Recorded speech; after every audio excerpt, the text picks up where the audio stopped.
So you've been away, or something's been keeping you busy. Your meals have been different. Your sleeping's been different. Maybe you've been taking different amounts of insulin compared to normal.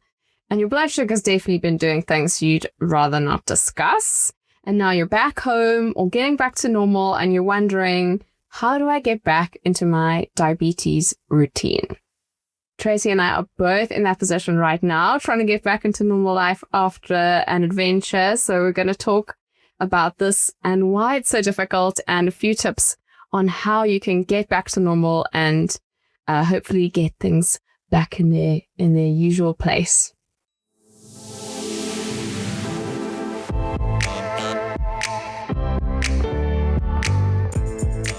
And welcome to Correction Dose, the diabetes podcast where we cover everything your endocrinologist doesn't have time for. I'm Cait. And I'm Tracy. We're two friends on a mission to live our best lives with type 1 diabetes. And hopefully help you do the same.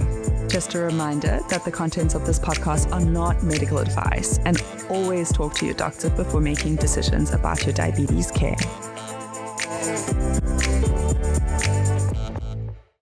So holidays, travel, work, conferences, these things, they can disrupt all the things that help keep our type 1 diabetes in check. I think most of us know that routine is often a type 1 diabetic's best friend. We experience changes in sleep, in meals, activity, alcohol consumption, insulin timing, stress. All of this affects our type 1 diabetes management when we go away and change things up. I think sometimes you can come home and feel like there's a lot of pressure to suddenly fix everything. Like when I get home, I'll just sort out all my blood sugars and like we have to get everything right quickly. But you don't need a diabetes detox or a perfect start to transitioning back into like your humdrum day-to-day life. And Cait and I are very much in that boat. Cait's been in Bali and I've been in Norway. Yeah, and I think what kind of typifies this, what we're describing, is where we met up. And first of all, I bought Tracy a pack of sweets for her next hypo, and we ended up eating them immediately because we both had lows. And then we went for dinner and we had a plate of chips and a couple of drinks. I had a glass of wine and Tracy had a beer. And that's what we had for dinner. And I think it was like 6:00. That's holiday for you folks. Sweets, chips, and beer. Yeah. And it was lovely. And there's nothing wrong with that at all. And we don't regret it. Well, I certainly don't. No, definitely not. There is a point when you start feeling like, okay, it would be good to have a little bit of the old structure back in my life. Maybe your blood sugars haven't been where you'd like them to be. Or maybe it's just been a bit more mental load, trying to keep them vaguely in line because things are so different. And so you come back and you think, right, let's get back to usual, back to normal. But it's not as easy as it sounds always. And it's the same, just in general with your routine, like eating when you come back from a holiday. You often think, well, I better start eating healthy again. I've been eating like wild on this holiday.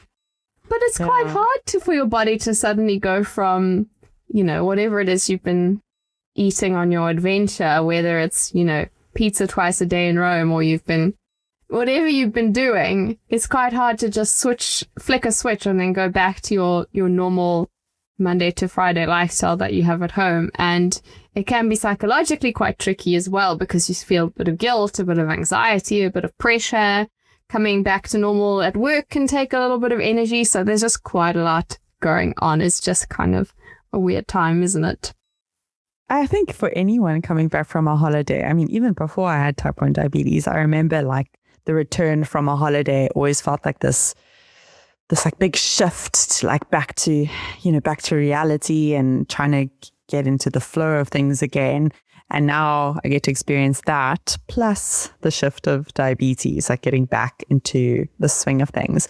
And sometimes, depending on the holiday, but there are certain holidays that I'll go on where I actually feel far more in control of my blood sugars, which I always find quite interesting, where there's almost less stress, less snacking, I don't know, sometimes holidays you can feel that like a healthier version of yourself, like sometimes a more disciplined version of yourself. It's not like every holiday is a little bit different, but there's been some holidays where I think I've come home and I've been actually a bit scared about going back into normal routine because I felt like the best version of myself on holiday. I don't know if that's ever happened to you.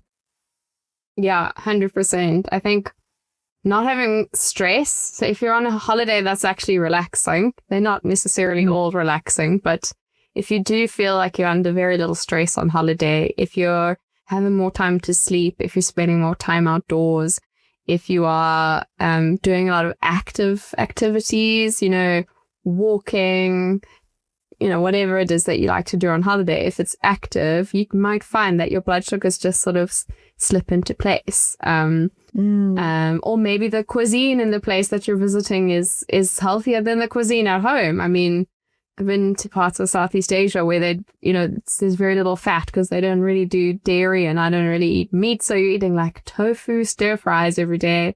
And you might just find that actually your blood that agrees with you.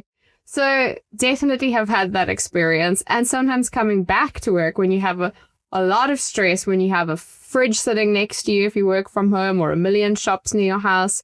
Actually, our home environments are not ideal for our health, really. Yeah, that's in Bali. It was the healthiest I've ever felt. I don't know if you were the same when you were in Bali, but I was eating so many interesting fruits and I was actually like spending more time of the day like fasted. I just felt so in control and I didn't want to, and weirdly on holiday, I can drink coffee black, like no problem. And it's delicious. But as soon as I get home, I wanted to have coffee with like lots of milk. And it's so strange how like a different environment can influence those choices. So regardless if you get healthy on holiday or you indulge on holiday, kind of settling back into normal or back home, it always takes a little bit of work. So I think Cait and I have both been trying to reset our basics. And we've put down a few steps that you might like to take to help you get back into things. And the first one is about just checking in and seeing how have things been, how are you doing?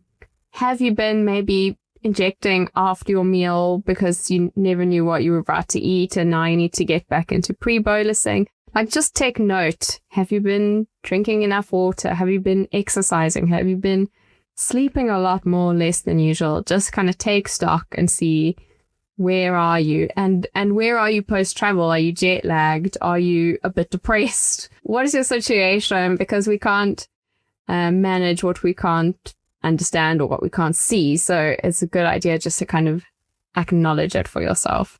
And then after that, it's a good idea to check that you have all the things that you need. So I think one thing we do when we travel is we get all our diabetes stuff packed and ready and all in a format that will be useful to us to use and to get through security and all of that. And you come back and sometimes your stuff is a little bit in disarray because you've planned down to the number of days you'll be away. Maybe you've flung stuff around in the cupboard where it sits.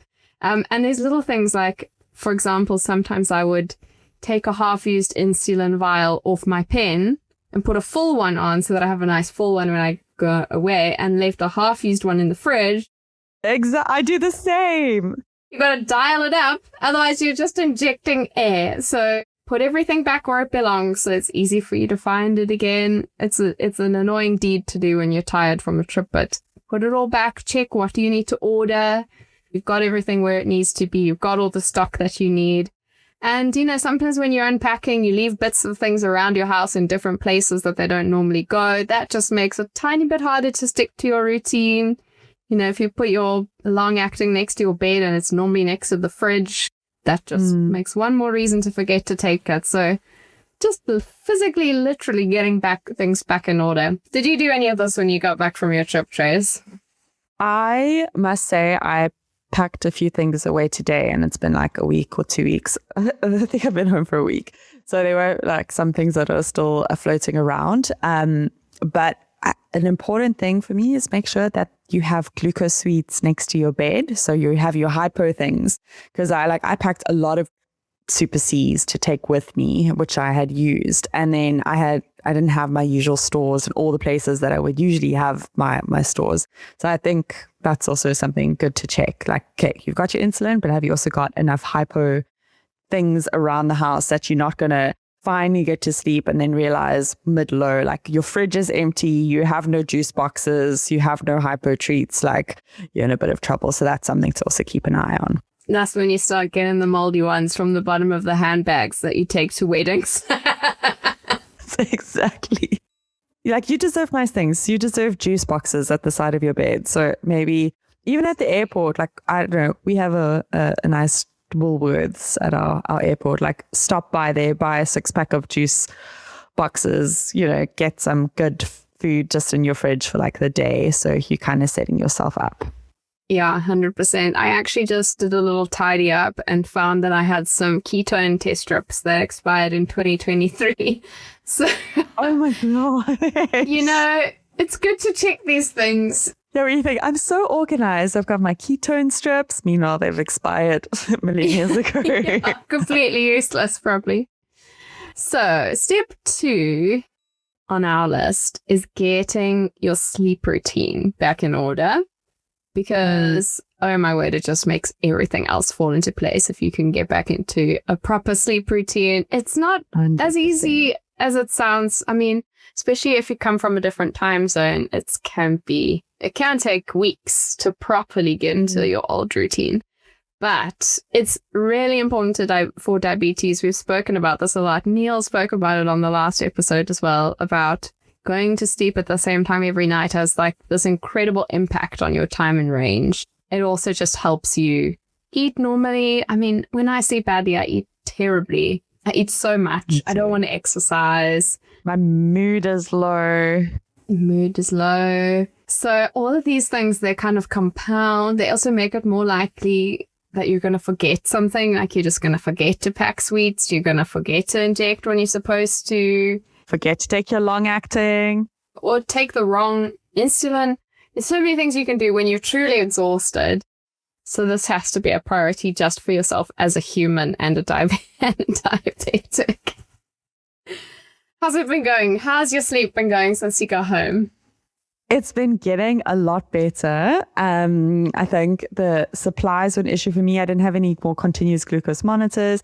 So I've been using my testing kits a lot. But what has happened, I don't know if this is like sleep deprivation or just being a bit ditzy, but I'm so not used to carrying them everywhere with me because I always have my phone and my CGM.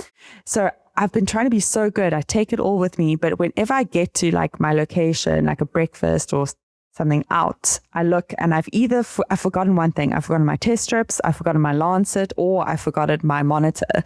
So I'll always have like 2 out of the 3 things that I need. And that has happened to me like 3 times in a row. So I don't know what is going on, but that has been like my biggest challenge, is like feeling super organized and then actually just tripping at the finish line, like just not being able to actually test my blood sugar or do the right thing or manage myself well.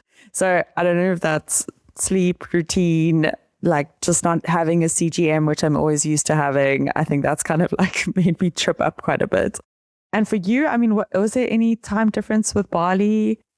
Did it affect your sleep at all? Or maybe your sister's wedding affected your sleep. I don't know. Yeah, well, it did. But yeah, it was 6-hour time difference. And then on the way back, you have the long day because you travel west. Your day is 6 hours longer than a normal day, almost, because you're moving at the same time. So you just have the longest day of your life.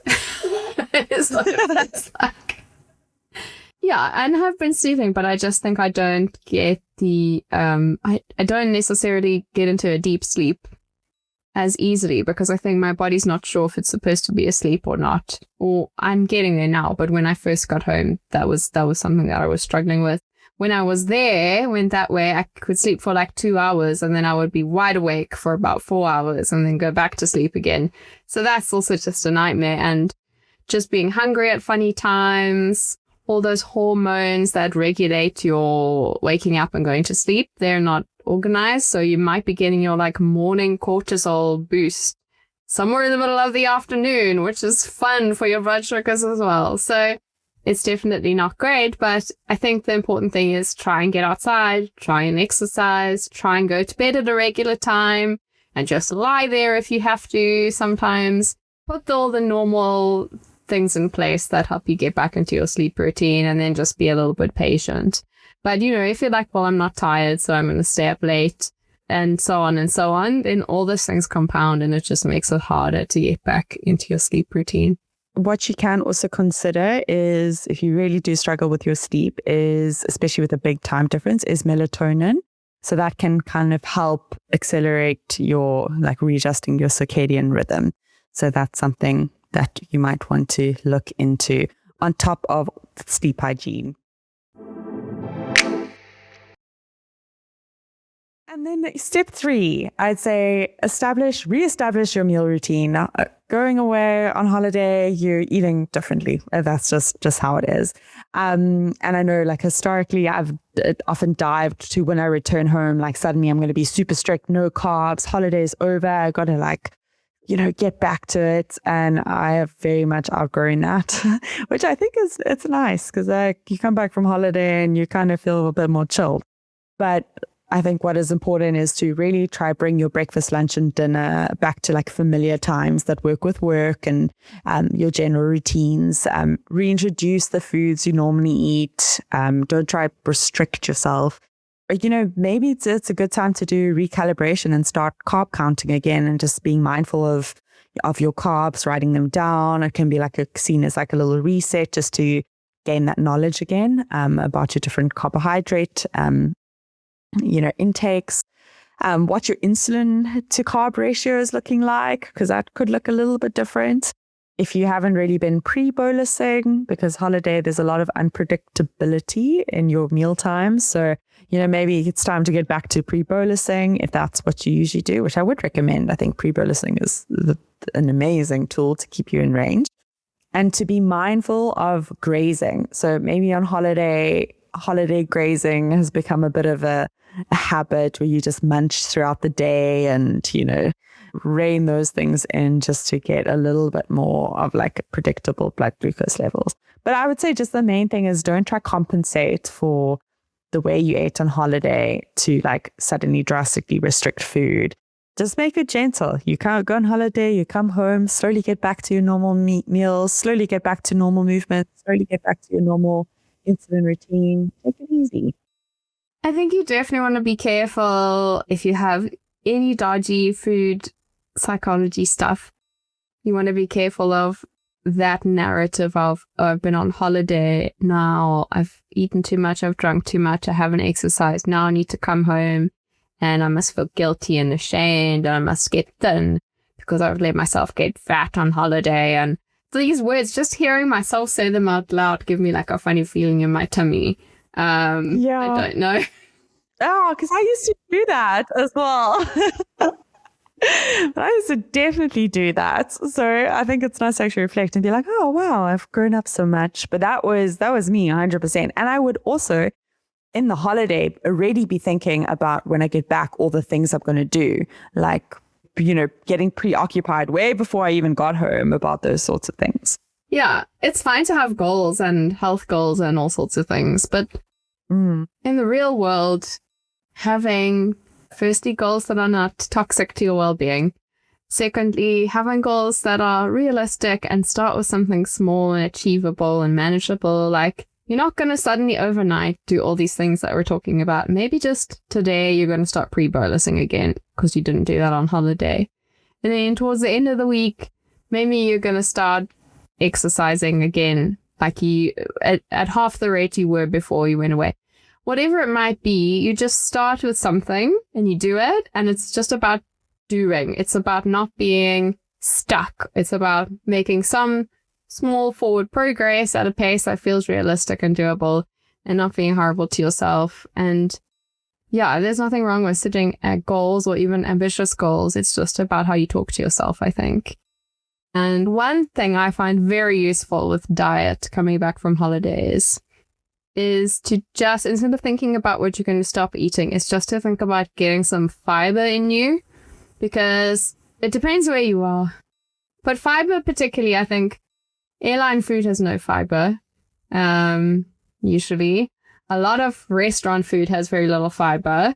So depending on where you've been and what kind of holiday you've been on, if you have like a bloaty, weird tummy, holiday tummy, that could be impacting your blood sugar. It can impact your appetite. It can impact your sleep. So that's something, maybe not everyone, but I think in general, getting some nice leafy greens, some crunchy veg, some fruits into your system when you get back is a good first step.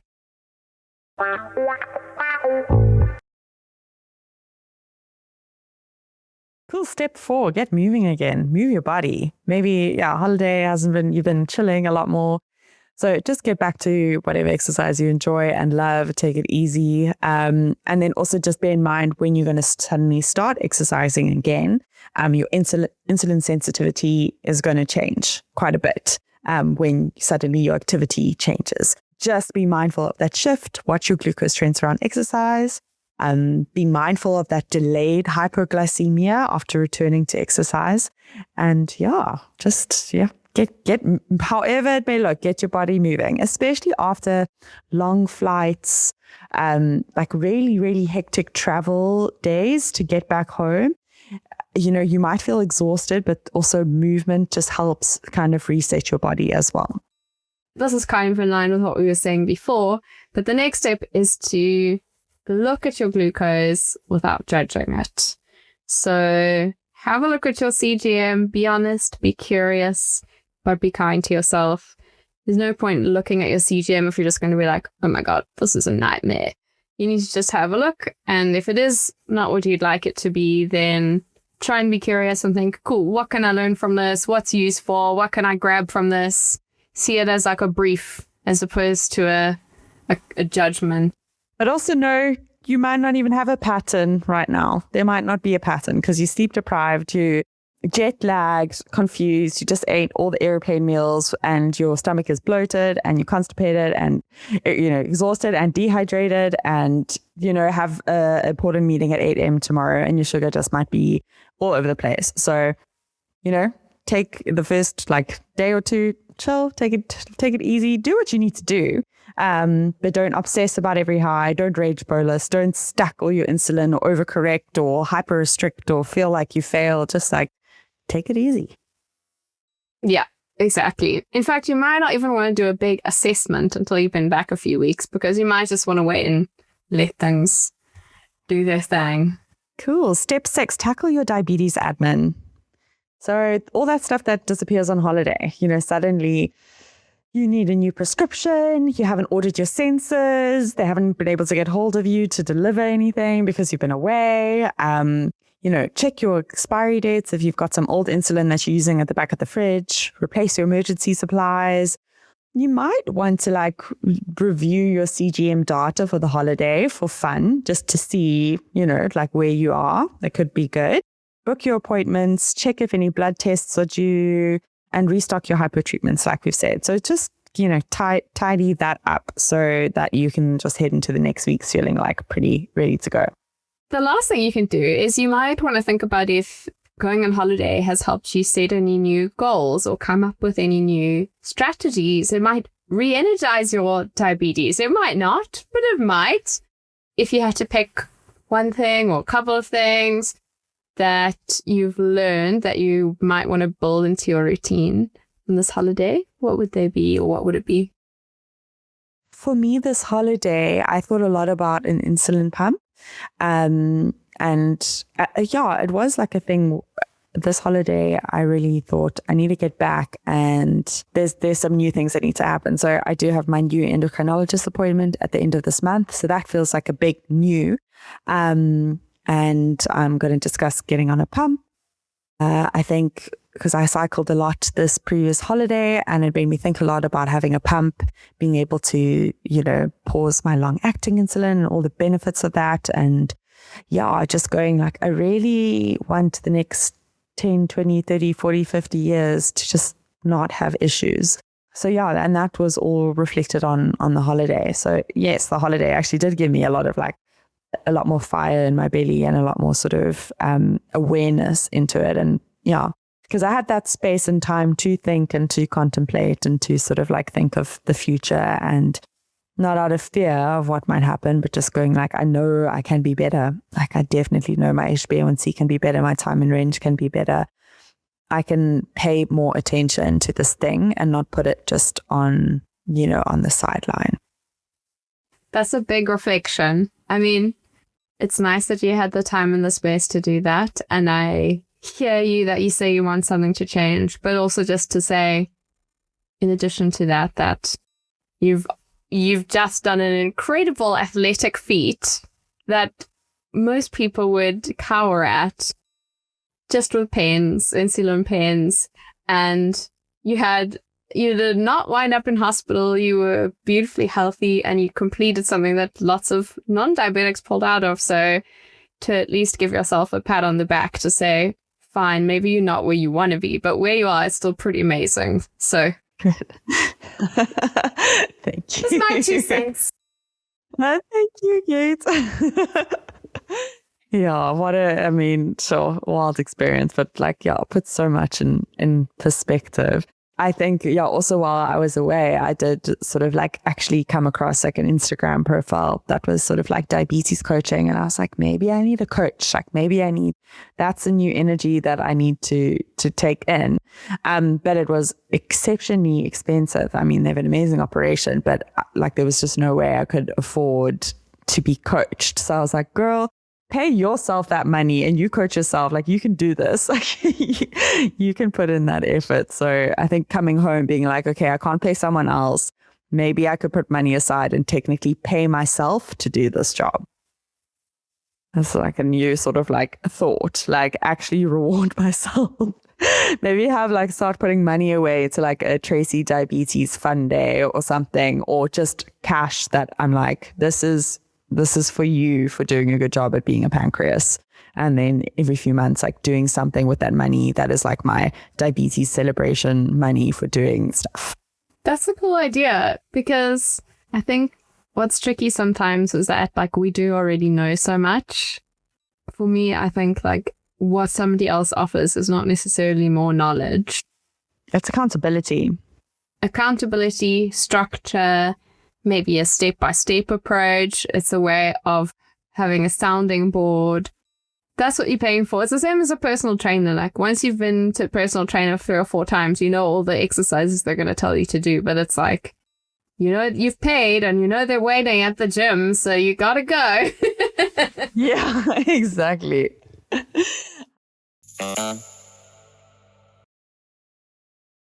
Well, my takeaway from my holiday is that I thought that I could not have time in range above 70 when I was on holiday. I just thought I have to lower my standards when I'm away. It's too difficult. There are too many variables. But this holiday, I had time in range around 75%. Oh my God. And I was like, it's possible. It is doable. And I wasn't exhausted. I think it was a relatively easy holiday as far as diet, routine. A lot of it was easier than some other holidays I've been on. But it is possible. And I think that's just motivating to know. Because I was at a point where I was kind of maybe I shouldn't go on so many holidays. It's not good for my health. So, lesson of the day. You go on holiday, your bloods might be worse, they might be better. And when you come back, it might get a little bit tricky to settle back into your normal routine, and you might put yourself under a lot of pressure diabetes-wise, or maybe you just can't be motivated to worry about your diabetes when you've just come back from holiday. But either way, do need to get back into your routine. Take one thing at a time. Be kind to yourself. Start with sleep. Start with staying safe by having everything that you need around you, and everything else will fit into place with time. Alrighty, if you want to find us, we're on Instagram at Correction Dose. You can also email Cait, CAIT, at correctiondose.com. And here's to planning the next holiday. Yeah, I mean, we go on holiday. Our diabetes doesn't ever go on holiday. So we don't ever get a full break from it. But I hope that the holidays are good and treat everyone well, and that there's some beautiful things coming up in the future, the rest of 2026 that you can enjoy and hopefully feel a bit more prepped from when you return next time. Okay, what are you going to do now, Trace? Are you going to eat something? Yes, I'm going to have steak for dinner. Ooh. Ooh. And you? I can hear my husband cooking. I don't know what he's making. That's so nice. Send me photos. Yeah, you send me photos too. Okay, bye, Trace. Okay. Cheers, Cait.